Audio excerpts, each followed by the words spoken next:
And I went to a trance-like state. And I know that sounds new age, but Balaam went into a trance-like state in the Bible. And others have.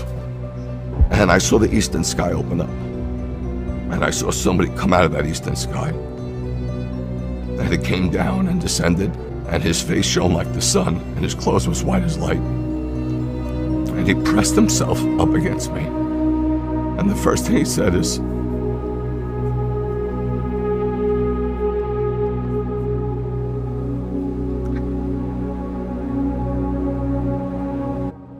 today what we encounter is a man met Jesus face to face. He encountered Jesus and his whole life was wrecked and torn apart in a good way. So most people don't know about Jesus. They just see him in movies, in series. That is all they know about Jesus, but Jesus is real. He's not just a person who acted movies.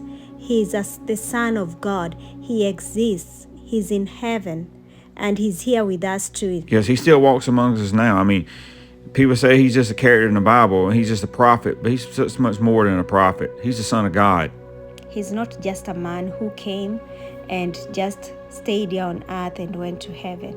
He's the Son of God. He has powers, and once you encounter him, your life will not be the same.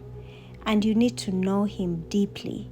You need to long to know him and know who he is. And once you know him, the company you keep will change. I can promise you that, for a good way. Even the way you talk will be different because Christ will be in you and you will be a representative of Christ. He will transform you and just to be like him. Your heart, your mind, your soul, and everything will transform to be like Christ.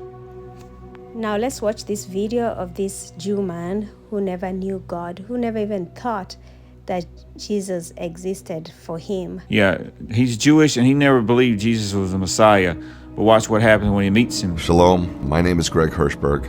I live in Georgia currently, born and raised in New York City. 64 years old. When I was a little boy, I was raised in a very Jewish family.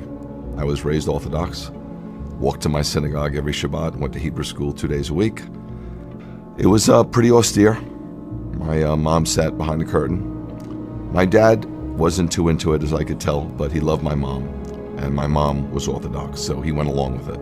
I knew I was a Jew, and there's something special about being a Jew. A Jew isn't just a religion, it's a nationality. When I'd be hanging around with friends and somebody say, I'm Puerto Rican, or I'm Italian, I'd always say I'm Jewish. But then I got to a point, there was so much anti-Semitism in the Bronx that I didn't want to be Jewish anymore. I'm not so sure I was ever tied into Judaism, to be honest with you. So I got pulled into some Eastern cults. I got very involved in martial arts. Martial arts sometimes is just not a sport, it's a religion. And I had somewhat of a cult leader, and he started to teaching us about the Kundalini energy and sun postures and meditations, and I was kind of into it, but it was a little confusing. Well, lo and behold, I married this swimsuit model, and we were thinking about where to go on our vacation, our honeymoon. And this cult leader, if you will, and I don't know what else to call him because it was a cult, he said, you need to go to Israel. And he was so influential in my life, such a powerful influence that I thought, Israel? I'm thinking Jamaica. I'm thinking on the beach. To be honest with you, I'm thinking about partying and getting high and just laying out. I'm not thinking Israel. I had no desire to go to Israel, but there was such a pull on my life. This is hard for you to believe, but the next day I was on the train going to work, going to Manhattan, and I sat next to somebody who I never saw before, and they said, have you ever thought about going to Israel? So I'm not the sharpest tool in the shed, but I'm no bowling ball either. So I decided maybe I should go to Israel. But I was so convinced that I was going to have a lousy time in Israel that I put a week of the Greek Isles on the back end of the trip.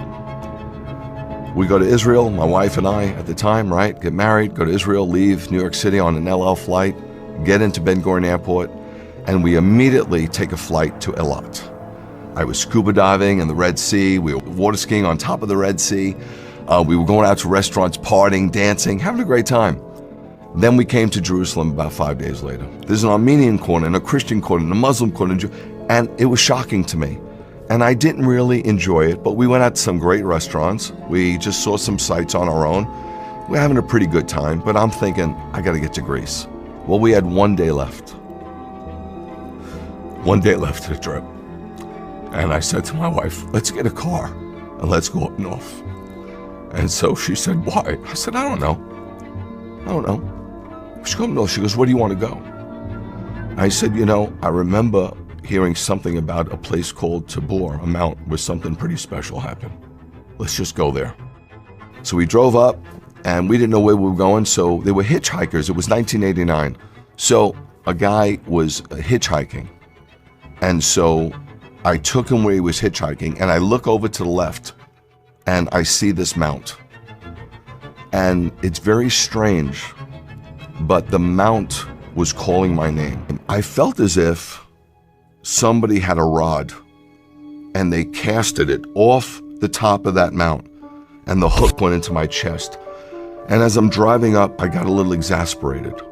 So in reality, we're looking for this Transfiguration Mount because something happened there, right?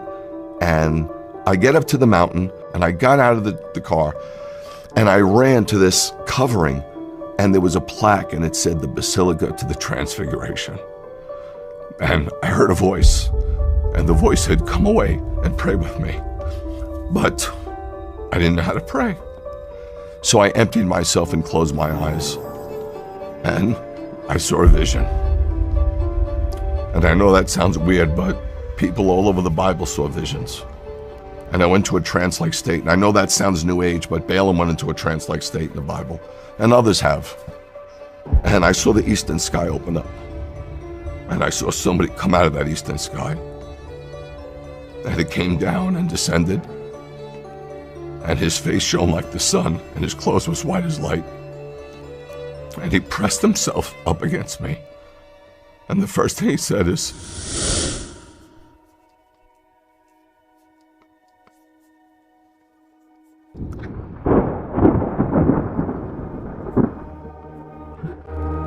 I love you. And I remember crying for a really long time. My wife says maybe it was about 20 minutes.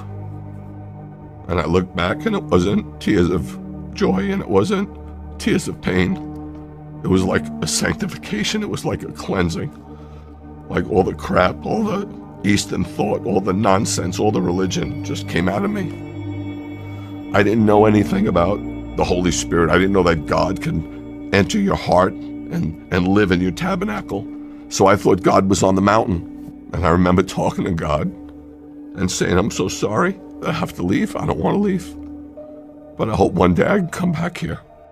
2 kids from the Bronx, punk kids from the Bronx, go to Israel on their honeymoon to party. And we come back born again, saved, knowing Yeshua as our Messiah.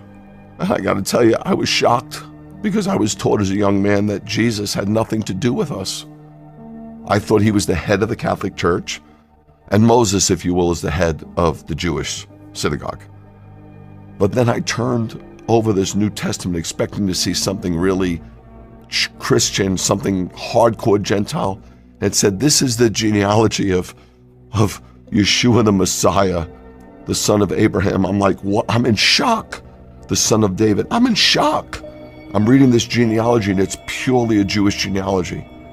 I get into the other parts of the gospel, and I see he's circumcised on the 8th day like me. His mother goes through purification rites, Tohar, like my mom.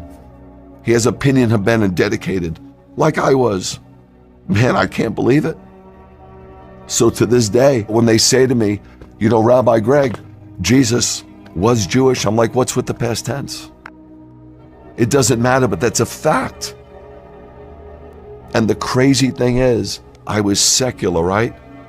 How did Jesus, the head of the church, bring me back to my Judaism? So if you believe in Yeshua, you don't become less Jewish, you kind of become more Jewish. Jesus never gave up being Jewish. He's born a Jew, he was raised a Jew, he was Torah observant, he died a Jew, he was buried a Jew, he rose a Jew, he ascended a Jew, and he's coming back as a Jew. I never look back. I'm so thankful for what God has done for me. I feel so free. I feel so alive more than I've ever felt. And you get to a place, man, when you meet Yeshua, where he becomes enough And I'm here to tell you, if God isn't enough, nothing will be enough. You'll search and search and search the world over. So after watching this video, how can you ever doubt in the Son of God, Jesus Christ? I mean, he wrecked this Jewish man's whole world. And we all know that most Jewish people don't believe Jesus is the Messiah. This should remove every doubt and know that Jesus is alive. He is the Son of God.